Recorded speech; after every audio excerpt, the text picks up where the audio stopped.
What's up, welcome back to Nowstalgia. Dave here with a review of Black Mirror Season 6 on Netflix. The first Black Mirror season since 2019. It's been a minute. 5 new episodes out from the Charlie Brooker series that, of course, originated on Channel 4 in the UK. Has been with Netflix for several seasons. Now it's actually been on Netflix longer than it was on Channel 4 at this rate. And yeah, I think Black Mirror is a show that is, I think, really important for kind of paving the way for how the internet and like the negatives of technology and online life was portrayed on TV. Of course, with a science fiction bent more often than not, but also Black Mirror is really probably the biggest show to kind of cross over into the United States from the UK back when UK television was still a lot hard to access legally across the pond here. You know, think of a show like Broadchurch comes to mind as well, and Black Mirror really paved that way. And then when it got to Netflix, obviously, it really took off. And then Netflix ends up buying the show, and Charlie Brooker is still at the helm here, writing or co-writing every episode. And I think Black Mirror is a show that I also like to think about in a very certain way, where because it's an anthology series, each individual episode is completely independent of the past. Um, that requires a lot of creativity, and inevitably some things are going to hit and land better than others. But it's just an execution of cool ideas. And well, I think the Black Mirror phenomenon and like the colloquial term that has come to be with like, oh, that's like Black Mirror, like it's a lot more familiar and mainstream and commonplace to people these days, right? So like Black Mirror coming out today doesn't wow you or provoke you in the same way it might have, 10 years ago at this point. So we have to keep that in mind. And maybe to some that means Black Mirror is a bit long in the tooth, or Black Mirror's maybe served its purpose. I don't know. I thought Black Mirror season 6 was broadly very successful. Obviously, some episodes work better than others, but to me, it's still a show that makes me think and holds my attention. And I think some of these episodes might be a bit long, but like I'm into the premises. I really like what season 6 highlighted. And of course, because the show's been with Netflix for some time, you get some really high level actors involved. And that's always fun for sure. So yeah, in general, I like Black Mirror season 6. And now I'll go into each individual episode now and I'll spoil each one. But I like Black Mirror season 6. I'd say I'd have it ahead of 5. And I don't think anything with season 6 holds up to like the absolute peak of the Netflix era of Black Mirror, which would be episodes like USS Callister and San Junipero and even something like Hang the DJ. I don't know if we have an episode on that level, but I still thought this was pretty good. And that's kind of all I can ask for an anthology series that's been around like 10 years, So I'm going to get into each individual episode and we'll take it episode by episode. All right, so episode 1 of season 6, Joan is Awful. This is the episode that's probably it has the most like famous actors in it, just like in terms of a volume question, starring Annie Murphy and Salma Hayek, but we also have Iowa DeBeery and Rob Delaney and small roles with Himesh Patel and a great Michael Cera appearance. And I think Joan is Awful is pretty cool for one thing, is really lampooning and on the nose, like parodying Netflix as like a tech overlord with a Streamberry, as it's called in here, even mimicking the Netflix logo, the Netflix like sound when you play something. Really funny to like bite the hand that feeds you on Black Mirror's part, because again it's owned by Netflix. That was pretty amusing. But this is, I think, a really fun concept because this is, I think, really topical, right? It's about like artificial intelligence using your life story, your life history, the current events that you take part in, and using that to make content, make entertainment, make television without your express written consent, or the fact that you didn't, the famous, you didn't like read the terms and conditions when you signed up kind of thing. Like it's like vaguely like believable as something that could really happen, you know? And I think it's just executed on really well. Annie Murphy gives a really committed performance. And then when Salma Hayek kind of comes in, I think it's quite fun. But also there's like the whole premise of like Andy Murphy's character Joan's life is being very quickly dramatized on TV as portrayed by Salma Hayek playing Joan. Like, that was like really funny and mind blowing. And then like there's another episode that like kind of ends in like a simulation type thing where we learn about like Source Joan, and actually has a bit of a happy ending. But I thought this one was, I think, really really really engaging for sure. I think my favorite episode though would be episode 2, Loch Henry, which is set in, kind of like rural Scotland, with Samuel Blenkin as the lead, someone I hadn't seen before. His girlfriend, played by Mihail Harold, of course, who I love from Industry and other things. And then Daniel Portman, his local friend, aka Podger Payne from Game of Thrones. And this one was really cool because it starts off so simple and like normal. It's just like this couple's trying to make a documentary film. And what was, I think, cool about this episode is it kind of feels like old school Black Mirror, like Channel 4 era Black Mirror, where it's not as overtly science fiction, but it's more about like how this situation would affect you psychologically. And as you probably can imagine, it's Black Mirror, so usually that is existential dread where we end up. But someone uncovering a true crime story beyond what they expected when trying to film a documentary, and then feeling the absolute loss when you are in fact the subject of that documentary and everything you thought you had is now gone, even though you're being acclaimed and celebrated for this piece of art you've created, but it feels absolutely meaningless to you. Like, I think the way this episode builds and sets itself up before you get the really good twist that contributes to the lead character's direct connection to the subject of the doc, like, I think all that like really lands. It's really creepy to be in rural Scotland. Dan Portman from aka Podger from Game of Thrones, definitely giving you a very different energy from Pod, which I loved.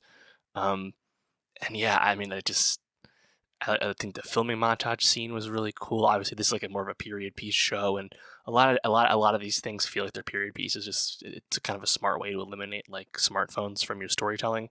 But like having VHS as your like storytelling device, I think was really effective. But yeah, just like after the twist, it's like the devastation ending on that Oscar mask and what the mask means to our lead character. And despite the fact that his friend's bar is being revitalized by this increase in tourism interest, man, I just think like the psychological trauma that's like really executed on well in that episode. I think Loch Henry's definitely my favorite, just by the fact that it makes you feel like fucking shit. But yeah, really reminiscent of some early Black Mirror to me. Episode 3 is Beyond the Sea. This one's quite long. This was the one with Aaron Paul and Josh Hartnett as these astronauts up on a long distance or long stretch of time mission up in like a space ship in orbit, and not even in orbit, it's like in deep space. And the Black Mirror science fiction element is that they are able to like mind sync into these robot versions of themselves back home on Earth, and thus interact with their families and have leisure time when they're actually just sleeping up in space in reality. Really thought-provoking one for sure, especially because it introduces, I think, a common trope in sci-fi, which is like a aversion to abnormal scientific development. You have this like cult group led by Rory Culkin, who terrorize Josh Hartnett's family, killing them and destroying Josh Hartnett's robot, like a duplicate, whatever it's called, variant person. So he can't no longer link back. And like, I gotta say, like Rory Culkin, I feel like he's getting typecast as weirdos for sure, with like Waco and this and Under the Banner of Heaven. He has a type for sure, but he plays it well. Hats off to him. And that's where I think this episode like takes it up a notch. Where like already it was a pretty like thought-provoking like sci-fi premise, and then was it, I forget who it was, is it Aaron Paul's character or his wife's character played by Kate Mara? I forget who suggests it, but they suggest that, well, maybe Hartnett can use Aaron Paul's link and inhibit his robot down on Earth. to get some leisure time, and also, take his mind off the fact that he's grieving and has lost everything in his life.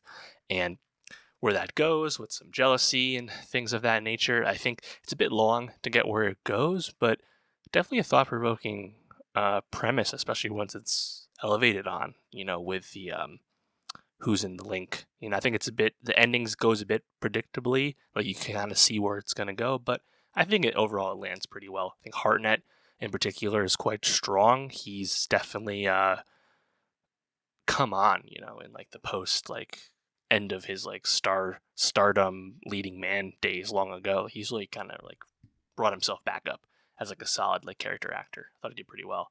And of course Aaron Paul, Kate Mara, always predictably and reliably good. Episode 4, Maisie Day.